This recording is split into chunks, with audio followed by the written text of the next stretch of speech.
Assalamualaikum warahmatullahi wabarakatuh. Nama saya Syafina Nur Fatima dengan NIM 093 akan mempresentasikan hasil diskusi kelompok kami mengenai tokoh filsafat Ibnu Rushd. Dan saya tidak sendiri, saya di sini bersama 3 teman saya yaitu Ismi Istiqomah, Muhammad Ihsan Maulana dan Ahmad Fatahul Rozak.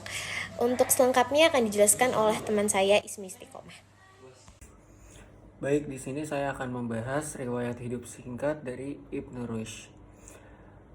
Nama lengkap Ibnu Rushd adalah Abu Al-Walid Muhammad Ibnu Rushd. Beliau lahir di Cordoba, Spanyol pada tahun 5 Hijriah 1126 Masehi. Dibesarkan dalam keluarga hakim-hakim yang teguh, menegakkan agama dan berpengetahuan luas. Neneknya adalah seorang ahli fikih dan tokoh politik yang berpengaruh serta hakim agung di Andalusia. Ia juga pernah menjadi dokter istana di Cordoba, filosof dan ahli hukum yang berpengaruh di kalangan istana. Ibnu Rushd belajar matematika, astronomi, filsafat, kedokteran kepada Ibnu Bashi Kawal, Ibnu Masarah dan Abu Ja'far Harun. Beliau dikenal orang barat dengan nama Averroes lewat karyanya Al-Kulliyat yang telah diterjemahkan dalam berbagai bahasa. Pemikiran-pemikiran Ibnu Rushd sangat berpengaruh di negara-negara Eropa dan banyak dikaji di tingkat universitas. Ia adalah seorang muslim yang ahli di bidang filsafat dan kedokteran. Di bidang agama, Ibnu Rushd menghasilkan sejumlah karya seperti Tahafut, kitab yang menjawab serangan Abu Hamid Al-Ghazali terhadap para filosof terdahulu.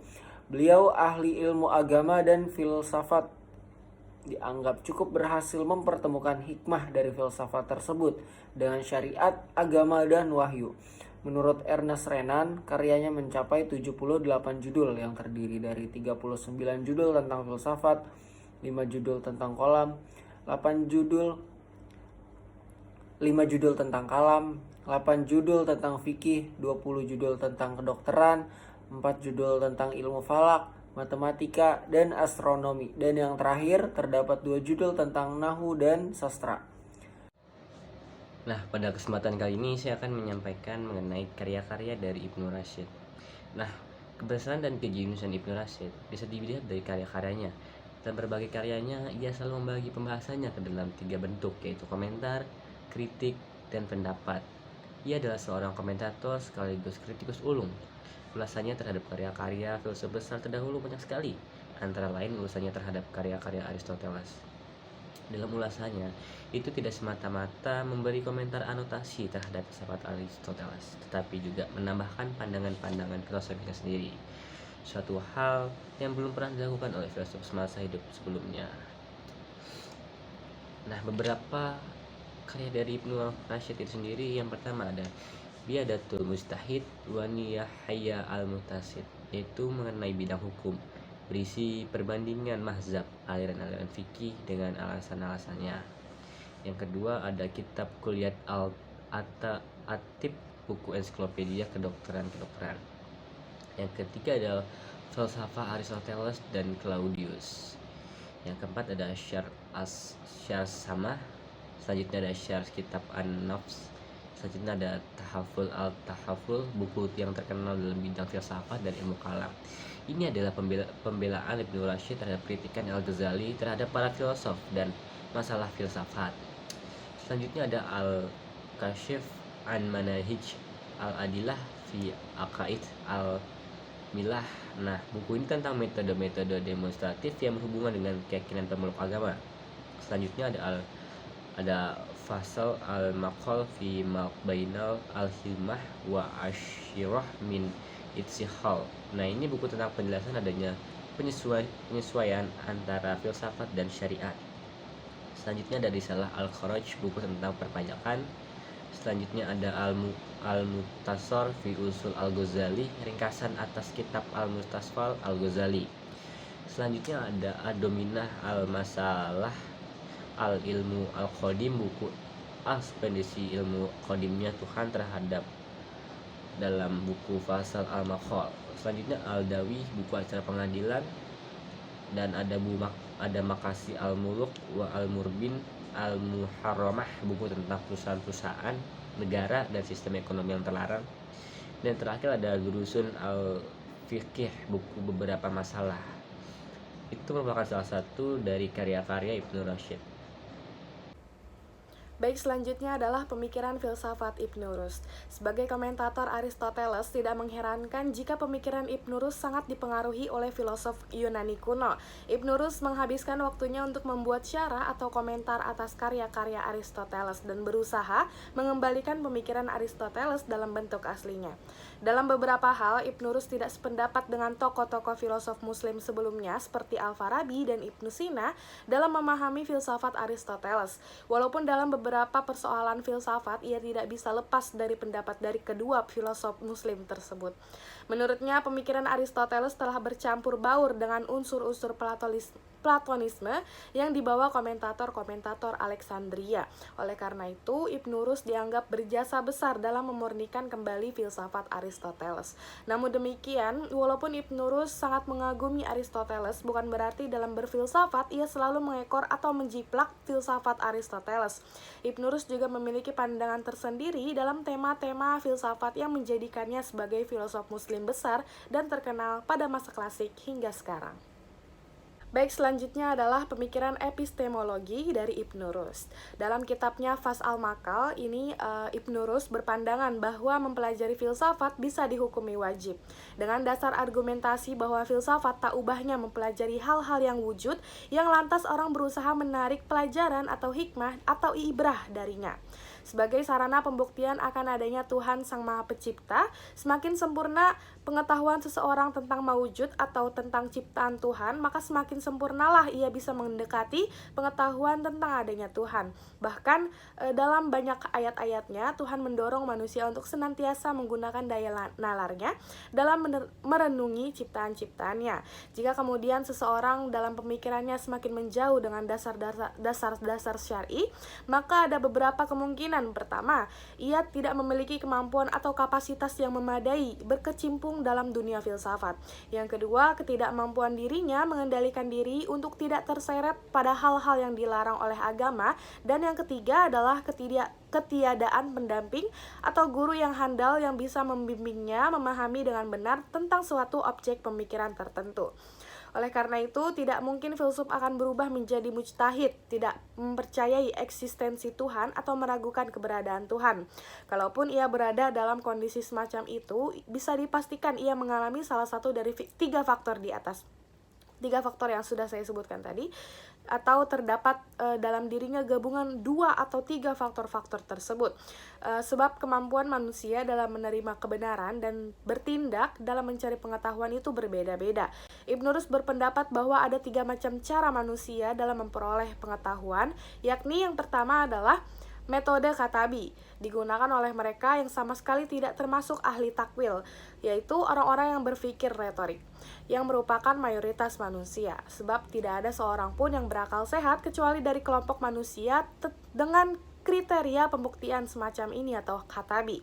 Kemudian yang kedua adalah metode jadali, dipergunakan oleh mereka yang termasuk ahli dalam melakukan takwil dialektika.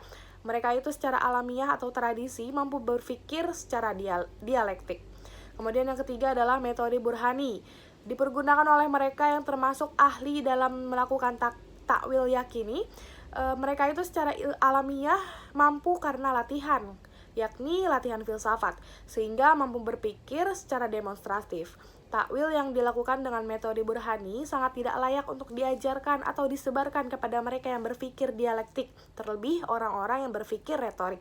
Sebab jika metode takwil burhani diberikan kepada mereka, justru bisa menjerumuskan kepada kekafiran. Penyebabnya adalah karena tujuan takwil itu tak lain adalah membatalkan pemahaman lahiriah dan menetapkan pemahaman secara interpretatif. Baik, selanjutnya adalah pemikiran Ibnu Rushd dalam metafisika. Dalam masalah ketuhanan, Ibnu Rushd berpendapat bahwa Allah adalah penggerak pertama atau muharik al-awal. Sifat positif yang dapat diberikan kepada Allah ialah akal dan makul. Wujud Allah ialah esanya, wujud dan keesaannya tidak berbeda dari zatnya.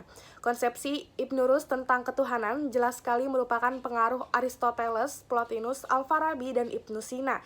Di samping keyakinan agama Islam yang dipeluknya, mensifati Tuhan dengan esa merupakan ajaran ajaran Islam, tetapi menamakan Tuhan sebagai penggerak pertama tidak pernah dijumpai dalam pemahaman Islam sebelumnya. Hanya dijumpai dalam filsafat Aristoteles dan Plotinus, Al-Farabi, dan Ibnu Sina. Dalam pembuktian adanya Tuhan, golongan Haswiyah, Sufiyah, Mu'tazilah, Asy'ariyah, dan Falasifah, masing-masing golongan tersebut mempunyai keyakinan yang berbeda satu sama lainnya dan menggunakan takwil dalam mengartikan kata-kata syar'i sesuai dengan kepercayaan mereka. Dalam pembuktian terhadap Tuhan, Ibnu Rus menerangkan dalil-dalil yang meyakinkan, yaitu yang pertama adalah dalil wujud Allah. Dalam membuktikan adanya Allah, Ibnu Rus menolak dalil-dalil yang pernah dikemukakan oleh beberapa golongan sebelumnya karena tidak sesuai dengan apa yang telah digariskan oleh syara, baik dalam berbagai ayatnya, dan karena itu Ibnu Rus mengemukakan 3 dalil yang dipandangnya sesuai dengan Al-Quran, tidak saja bagi orang awam tapi juga bagi orang-orang yang khusus terpelajar. Kemudian yang kedua adalah dalil inayah, lahiyah atau pemeliharaan Tuhan. Dalil ini berpijak pada tujuan segala sesuatu dalam kaitan dengan manusia. Artinya segala yang ada ini dijadikan untuk tujuan kelangsungan manusia. Pertama, segala yang ada ini sesuai dengan wujud manusia, dan yang kedua, kesesuaian ini bukanlah terjadi secara kebetulan, tetapi memang sengaja diciptakan demikian oleh Sang Pencipta yang bijaksana. Kemudian yang ketiga adalah dalil iktira atau dalil ciptaan. Dalil ini didasarkan pada fenomena ciptaan segala makhluk ini, seperti ciptaan pada kehidupan benda mati dan berbagai jenis hewan, tumbuh-tumbuhan, dan sebagainya. Menurut Ibnu Rus, kita mengamati benda mati lalu terjadi kehidupan padanya, sehingga yakin adanya Allah yang menciptakannya. Kemudian demikian pula berbagai bintang dan falak di angkasa tunduk seluruhnya kepada ketentuannya. Kemudian karena itu, siapa saja yang ingin mengetahui Allah dengan sebenarnya, maka ia wajib mengetahui hakikat segala sesuatu di alam ini agar ia dapat mengetahui ciptaan hakiki pada semua realitas ini. Kemudian yang keempat adalah dalil harka atau gerak. Dalil ini berasal dari Aristoteles dan Ibnu Rus memandangnya sebagai dalil yang meyakinkan tentang adanya Allah seperti yang digunakan oleh Aristoteles sebelumnya. Dalil ini menjelaskan bahwa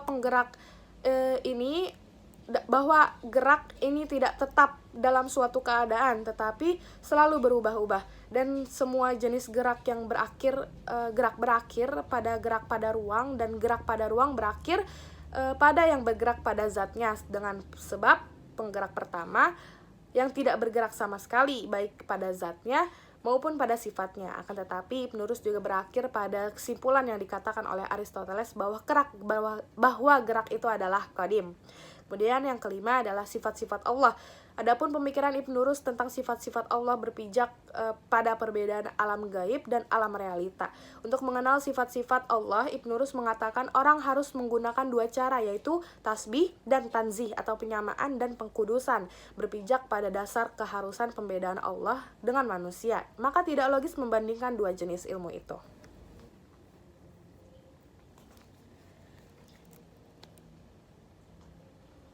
Baik, materi selanjutnya adalah pemikiran Ibnu Rus kritik terhadap Al-Ghazali. Kita tahu bahwa Al-Ghazali menyerang filosof muslim dengan menyanggah dari 3 butir pendapat filosof muslim, yaitu dengan kadimnya alam, Allah tidak tahu yang partikular, dan kebangkitan jasmani di akhirat. Bahkan tak segan-segan Al-Ghazali menghukumi kafir. Tak ada satupun filosof muslim yang berani untuk menjawab kritik dari Al-Ghazali kecuali adalah Ibnu Rus. Ibnu Rus menyanggah argumen Al-Ghazali dengan buku Tahafut al-Tahafut. Menurut Ibnu Rus, bukan pemikiran filosof muslim yang sesat pemikirannya, melainkan pemikiran Al-Ghazali yang keliru atau rancu dalam pemikirannya. Ibnu Rus mengatakan dalam salah satu buku Al-Ghazali yang berjudul Tahafut al-Falasifah itu seharusnya diubah menjadi Tahafut Abi Hamid atau kacaunya pemikiran Abu Hamid. Kemudian sanggahannya adalah yang pertama, kadimnya alam. Pendapatnya Al-Ghazali terhadap terciptanya alam semesta, yaitu alam diciptakan dari tiada menjadi ada atau al-ijad mi'alal ada. Kemudian pencipta dari ketiadaan yang membutuhkan adanya pencipta dikarenakan yang ada itu tidak butuh kepada sang pencipta. Artinya Al-Ghazali mengatakan bahwa alam diciptakan dari tiada menjadi ada. Sedangkan menurut filosof muslim, alam ini kadim. Artinya alam ini diciptakan dari suatu atau materi yang sudah ada. Bagi Ibnu Rus, Al-Ghazali itu sangat keliru. dengan menarik kesimpulan bahwa tidak ada salah satu pun filosof muslim yang mengatakan kekadimannya alam itu sama dengan kekadimannya Tuhan. Akan tetapi yang mereka maksud adalah yang ada berubah menjadi yang ada dalam bentuk lainnya. Sedangkan menurut filosof muslim lainnya adalah mustahil sesuatu yang tidak ada itu akan menjadi ada. Oleh karena itu alam ini pasti kadim, ada dengan dirinya sendiri gitu. Jadi dari sinilah Al-Ghazali mulai berpikir bahwa ketika Allah menciptakan alam, yang ada hanya Allah sendiri, tidak ada salah satu pun selain dirinya sendiri. Sedangkan menurut pemikiran filosof muslim yang mengatakan bahwa ketika Allah menciptakan alam itu sudah ada sesuatu selain Allah. Artinya dari sesuatu yang sudah ada itulah alam yang diciptakan oleh Allah. Maka dari itu filosof muslim mengatakan bahwa alam itu adalah kadim. Kemudian yang kedua adalah Allah tak mengetahui perincian yang terjadi di alam. Al-Ghazali menyatakan bahwa para filosof muslim berpendapat bahwa Allah tidak mengetahui yang parsial di alam. Dalam menjawab tuduhan ini, Ibn Rushd menegaskan bahwa Al-Ghazali salah paham dikarenakan tidak ada filosof muslim yang mengatakan seperti itu. Filosof muslim mengatakan bahwa pengetahuan Allah tentang sesuatu yang parsial di alam ini tidak sama dengan pengetahuan manusia, sedangkan pengetahuan Allah bersifat kadim, yakni sejak azali. Allah mengetahui semua alam ini meskipun sekecil apapun, sedangkan pengetahuan manusia bersifat baru dan akan binasa. Dengan demikian, menurut Ibn Rushd, pengetahuan Allah tidak dapat dikatakan juz'i atau parsial dan kulli atau umum. Juz'i adalah satuan yang ada di alam berbentuk materi, dan materi hanya bisa ditangkap dengan panca indera. Sedangkan kulli adalah mencakup semua jenis. Kulli bersifat abstrak. Maka dari itu Ibn Rushd mengatakan bahwa tidak ada filosof muslim yang mengatakan ilmu Allah bersifat juz'i dan kulli. Jadi perbedaan antara Al-Ghazali dan para filosof muslim tentang ilmu Allah itu sudah jelas. Al-Ghazali menyamakan ilmu Allah dengan manusia, sedangkan para filosof muslim membedakan antara ilmu Allah dengan ilmu manusia. Namun Allah Maha mengetahui parsial dan umum segala yang terjadi di alam ini. Namun mereka berbeda tentang cara Allah mengetahuinya. Dengan demikian Ibn Rushd menyimpulkan bahwa Tuhan mengetahui segala sesuatu, akan tetapi berbeda dengan cara manusia mengetahui sesuatu. Karena pengetahuan Tuhan sebab adanya segala sesuatu, sedangkan pengetahuan manusia serba terbatas dan merupakan efek dari adanya sesuatu di alam ini yang ditangkapnya dengan melalui panca indera. Kemudian yang ketiga adalah kebangkitan jasmani di akhirat. Pendapat Ibn Rushd tentang kritik Al-Ghazali terhadap para filosof muslim tentang kebangkitan jasmani di akhirat itu tidak ada. Itu tidak benar. Yang tidak ada itu tidak benar. Kebangkitan jasmani di akhirat tidak ada itu tidak benar gitu ya. Jadi para filosof muslim tidak berpendapat seperti itu. Ibn Rushd menjawab secara tegas bahwa semua agama meyakini adanya kehidupan kedua setelah kematian, tetapi berbeda penafsiran mengenai bentuknya. Jadi diantaranya ada yang berpendapat bahwa yang hidup hanya rohani, dan ada pula yang mengatakan rohani dan jasmani saja. Menurut Ibn Rushd, sikap Al-Ghazali sendiri tidak konsisten, saling bertentangan dengan ucapannya sendiri. Dalam buku Tahafut Al-Falasifah, Al-Ghazali mengatakan tidak ada seorang muslim pun yang berpendapat bahwa kebangkitan jasmani tidak ada. Akan tetapi dalam bukunya mengenai tasawuf, ia mengemukakan bahwa pendapat kaum sufi yang ada nanti hanya kebangkitan rohani. Jadi dibalas sendiri oleh karyanya sendiri dari Al-Ghazali seperti itu. Oke, izinkan saya Syafid Nur Fatimah dengan NIM 093 akan menjelaskan pemikiran Ibn Rushd tentang kausalitas. Nah, Ibn Rushd ini berpendapat bahwa al-mawjudat atau al-mudasah atau wujud baru itu mengandaikan adanya 4 sebab, yaitu fa'il, efisien, yang kedua itu surah atau bentuk, ada 3 itu mudah atau materi, dan gayah yaitu tujuan. Nah, keempat sebab tersebut bersifat daruri atau pasti dalam membentuk dan melahirkan akibat. Atau mungkin kausalitas itu adalah hubungan sebab dan akibat. Oke, mungkin saya akan menjelaskan lagi yaitu pemikiran Ibn Rushd tentang mukjizat. Nah, dalam persoalan mukjizat, Ibn Rushd ini memberikan pembelaan kepada para filsuf yang menurut Imam Ghazali mereka tidak percaya mukjizat. Nah, Ibn Rushd ini berpendapat bahwa para filsuf tidak pernah menolak mukjizat karena bagi mereka persoalan mukjizat tidak layak diperbincangkan dan diperdebatkan di dalam masalah prinsip dasar dan syariat. Nah, prinsip dasar dan syariat itu bersifat pasti dan setiap orang itu harus menerima begitu saja. Nah, Imam Ghazali ini menganggap bahwa para filsuf itu tidak memiliki dalil kuat untuk menetapkan kepastian hukum kausalitas. Dan dalam hal ini, Ibnu Rushd ini menjelaskan bahwa jika pelaku pertama, yaitu Tuhan, dapat membuat terjadinya kebakaran tanpa terciptanya api, maka keyakinan seperti ini menolak panca indera dalam mewujudkan kausalitas. Api yang mati itu nggak mutlak, bahkan faktor luar merupakan syarat yang penting dalam mewujudkan api terhadap proses terjadinya pembakaran. Jadi hukum mukjizat ini sebenarnya menurut Imam Al-Ghazali itu adalah suatu yang pasti, tapi menurut Ibnu Rushd itu tidak bisa ditetapkan begitu saja. Ada beberapa faktor yang seharusnya itu diperhitungkan dalam hal itu. Jadi untuk materi, kausalitas, dan mujizat itu saja dari saya kembalikan ke teman saya. Oke, pada kesempatan kali ini izinkan saya untuk membacakan atau menyampaikan jawaban dari pertanyaan teman-teman kami.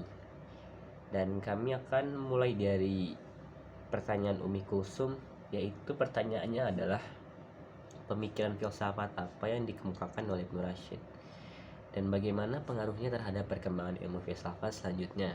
Nah, jawaban dari kelompok kami yang telah kami diskusikan adalah pemikiran filsafat yang dikembangkan oleh Ibnu Rushd memiliki dua pendekatan utama, yaitu teologi Islam yang berakar dari kitab suci Al-Quran dan pemikiran Aristotelian yang berasal dari Aristoteles. Bila kita ingin memahami pemikiran Ibnu Rushd, mungkin ada baiknya untuk membandingkan pemikirannya dengan Ibnu Sina. Kedua pemikir ini berbeda pendapat mengenai asal-usul dunia, dan argumentasinya antara mereka kemudian melahirkan sebuah rangkaian argumentasi mengenai dunia yang disebut sebagai kalam kosmological argumen. Sederhananya adalah Ibnu Rushd adalah pendukung Aristoteles dan teologi Islam yang mengkritik Ibnu Sina yang mendukung teologi Islam, namun lebih dekat dengan pemikiran Plato, dikenal juga sebagai Neoplatonis. Neoplatonis percaya bahwa dunia sudah ada sebelum penciptaan, seperti yang dikutip dari Plato. Ada dunia ide yang kekal yang ada sebelum dunia materi. Ibnu Rushd menolak itu dan menjelaskan bahwa untuk ada atau menjadi ada seperti sekarang, menjelaskan bahwa seandainya sudah ada air sebelum dunia dijadikan, itu hanya menunjukkan bahwa sebelum ada intensi yang menjadikan ada. Ekstensi yang ada muncul jika ada eksistensi teologis, tujuan penciptaan dari prime mover, yaitu Allah sendiri. Selain itu, Ibnu Sina juga menjelaskan bahwa jika terdapat ayat-ayat kitab suci yang tidak dapat diaplikasikan dalam keseharian, maka perlu dibaca secara figurasi dan bukan secara literal.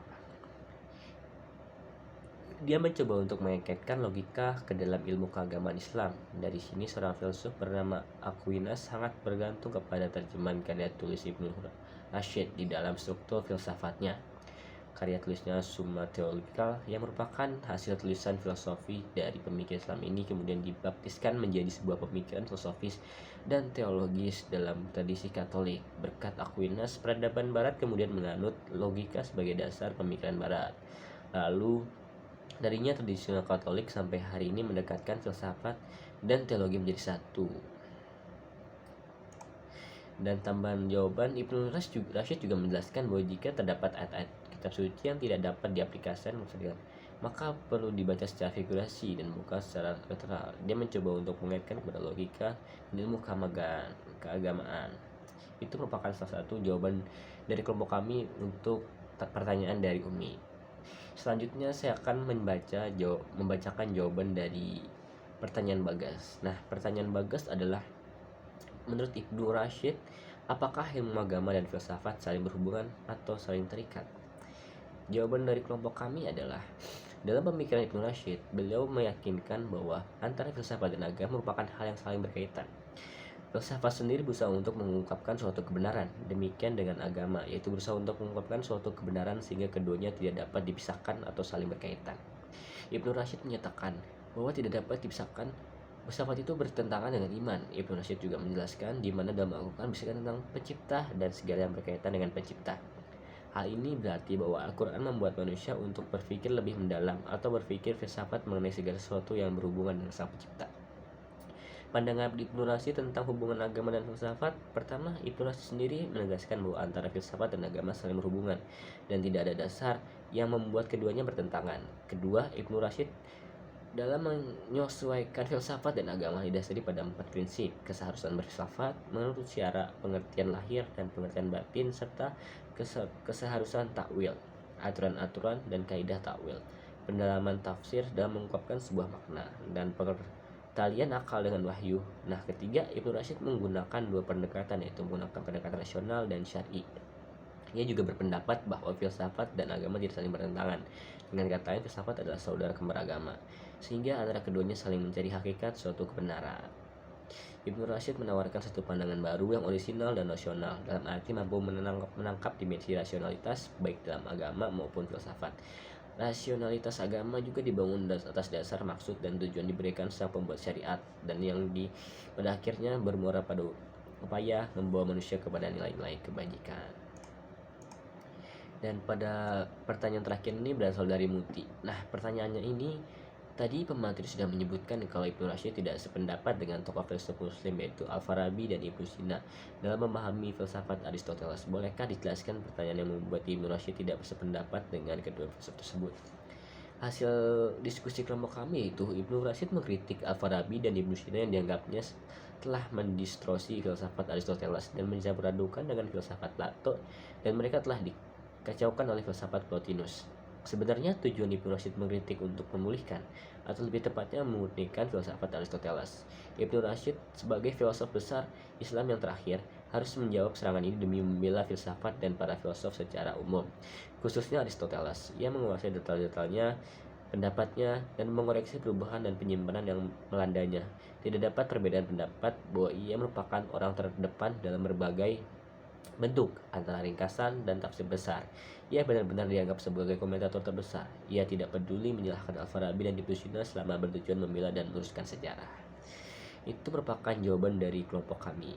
Terima kasih atas pertanyaan yang disampaikan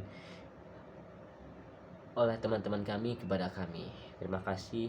Wassalamualaikum warahmatullahi wabarakatuh. Terima kasih kepada teman-teman saya yang sudah memperhatikan presentasi kelompok kami mengenai salah satu tokoh filsafat Islam yaitu Ibnu Rushd, dan mungkin ada tambahan oleh Pak Studi Rizal mengenai materi ini, dan saya akan mengembalikan forum ini kepada dosen kita yaitu Pak Studi Rizal. Atas kekurangan dan kelebihan kelompok kami mohon maaf, dan wabillahi taufiq wal hidayah. Wassalamualaikum warahmatullahi wabarakatuh.